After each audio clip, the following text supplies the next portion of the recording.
piégés par les eaux. Entre 50 cm et plus d'1 mètre d'eau par endroit ont empêché les habitants de fuir. Un important dispositif a alors été mis en place. Les sinistrés, trempés et transis par le froid, ont d'abord été regroupés sur un terre-plein par les pompiers. On a essayé de recueillir tous nos voisins chez nous parce qu'on est à l'étage. Et quand on a vu que vraiment ça commençait à monter, les pompiers sont venus nous voir pour nous évacuer. Je vais chercher les gens que je dois faire monter. Gagné, on prend 3 adultes autonomes si tu veux, ma poule. Les pompiers ont organisé des rotations en camion pour accompagner les sinistrés en lieu sûr. Les plus faibles dans les cabines, puis pour gagner du temps, les plus autonomes ont été installés sur les toits des camions. Ça fait 15 ans que j'habite ici, c'est vraiment la première fois que c'est à ce point. Ouais.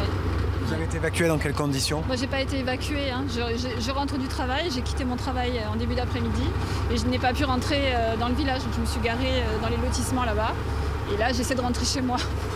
Cette inondation soudaine n'est pas directement liée aux précipitations.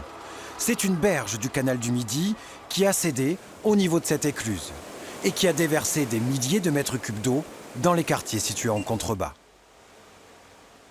On a eu une montée des eaux assez rapide sur une partie de la commune de Villeneuve-les-Béziers, tout ce qui est au nord du canal du Midi, avec pas mal de gens bloqués chez eux. Donc depuis ce matin, on procède à des mises en sécurité. Quelques évacuations, c'est environ 80 personnes pour l'instant qui ont été mises en sécurité, dont 12 au moyen d'hélicoptères. Pour évacuer les derniers habitants pris au piège, les secours ont dû utiliser des bateaux. Et si les opérations se sont déroulées dans le calme, l'attente restait stressante pour les proches.